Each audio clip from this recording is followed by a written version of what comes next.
मध्य प्रदेश के पंचायत चुनाव के तीसरे और अंतिम चरण के लिए शुक्रवार को मतदान हुआ।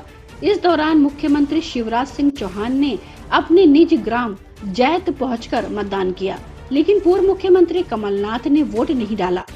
कमलनाथ और उनके बेटे सांसद नकुल नाथ समेत परिवार के लोग विकास खंड मोहखेड़ के शिकारपुर के मतदाता हैं। प्रदेश में पंचायत चुनाव के तीसरे और अंतिम चरण के लिए शुक्रवार को शिकारपुर ग्राम पंचायत में भी मतदान हुआ, लेकिन पूर्व मुख्यमंत्री कमलनाथ और उनके परिवार से कोई भी वोट डालने नहीं पहुंचा, जिसके बाद अब ये राजनीतिक मुद्दा बनता जा रहा है।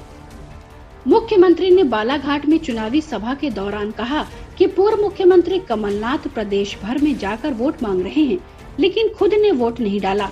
यहाँ उन्होंने तंज कसते हुए कहा कि कमलनाथ जी कांग्रेस से जो प्रत्याशी हैं, उसी को वोट देते। क्या कांग्रेस में तुम्हारा इंटरेस्ट खत्म हो गया है?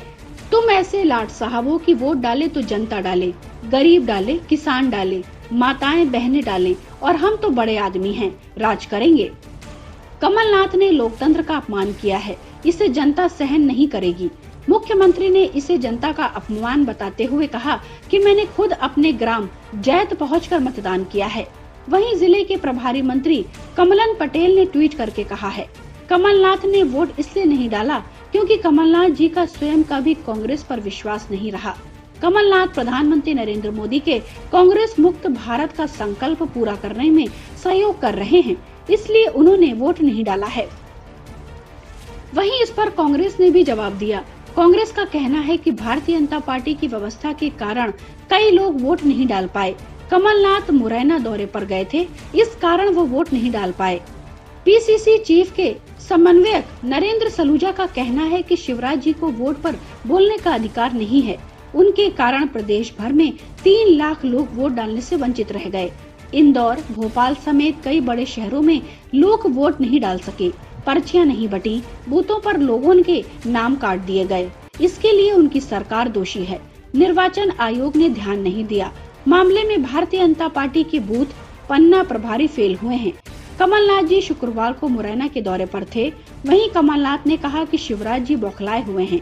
उनका आधा भाषण कमलनाथ पर ही केंद्रित रहता है, क्योंकि उनको जनता का ध्यान मुद्दों से भटकाना है, वोट नहीं डाल सके।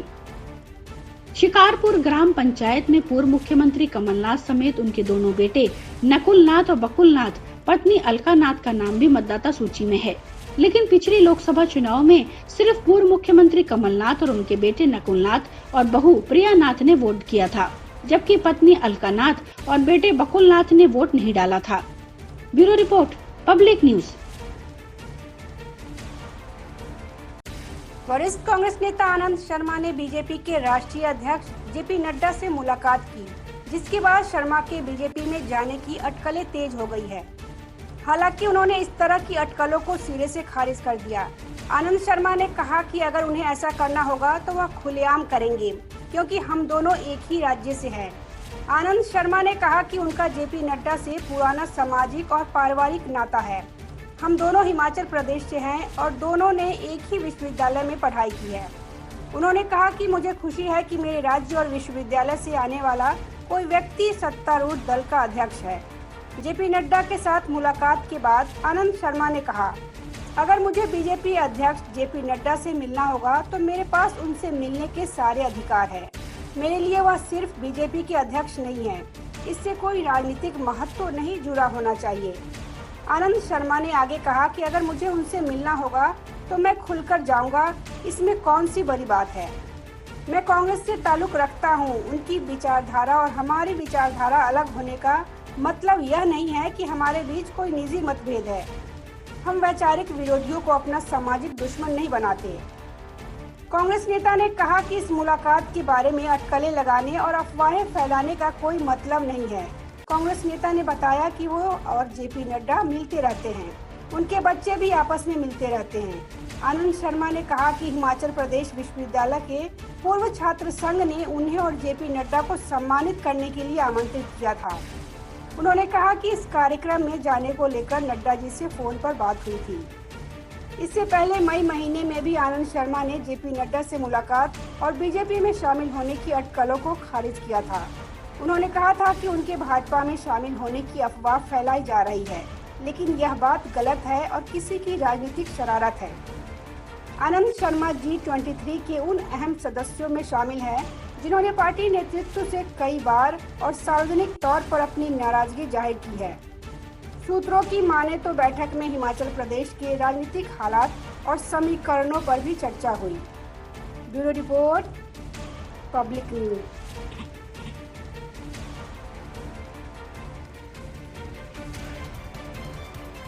राष्ट्रपति चुनाव में एनडीए उम्मीदवार द्रौपदी मुर्मू के सम्मान में मुख्यमंत्री आवास पर आयोजित रात्रि भोज में समाजवादी कुनबा बिखर गया। इस भोज में पहुंचकर सपा विधायक शिवपाल यादव और गठबंधन के सहयोगी सुबह सपा के अध्यक्ष ओम प्रकाश राजभर ने न सिर्फ चौंका दिया बल्कि भविष्य के गठबंधन की नई सियासत को भी संकेत दे दिए। साथ ही शिव और ओम की जोड़ी ने सपा को तगड़ा झटका देने का काम किया है। उधर जनसत्ता दल के राष्ट्रीय अध्यक्ष रघुराज प्रताप सिंह उर्फ राजा भैया ने कहा कि द्रौपदी मुर्मू जी को राष्ट्रपति पद का उम्मीदवार बनाया जाना अहम बात है। इसके लिए पीएम मोदी को धन्यवाद करता हूं। इसी वजह से भाजपा के साथी दल और जो दल साथ नहीं है वो समर्थन कर रहे हैं।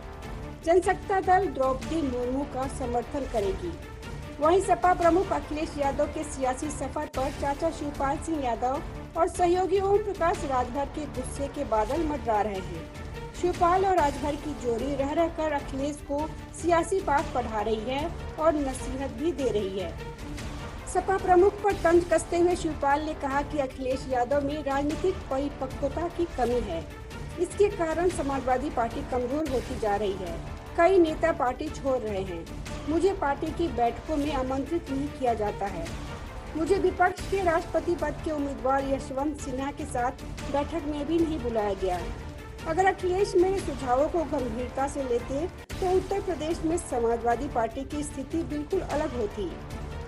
सपा के कई गठबंधन दल अब उनका साथ छोड़ रहे हैं। इसका कारण सपा प्रमुख की राजनीतिक अपरिपक्वता है। राष्ट्रपति चुनाव में विपक्ष के उम्मीदवार यशवंत सिन्हा को सुहेलदेव भारतीय समाज पार्टी के अध्यक्ष ओम प्रकाश राजभर और प्रगतिशील समाजवादी पार्टी के अध्यक्ष शिवपाल सिंह यादव ने तगड़ा झटका दे दिया। एनडीए कैंडिडेट द्रौपदी मुर्मू के सम्मान में लखनऊ में सीएम आवास पर डिनर था। योगी आदित्यनाथ की इस डिनर पार्टी में ओम प्रकाश राजभर और शिवपाल यादव भी शामिल हुए।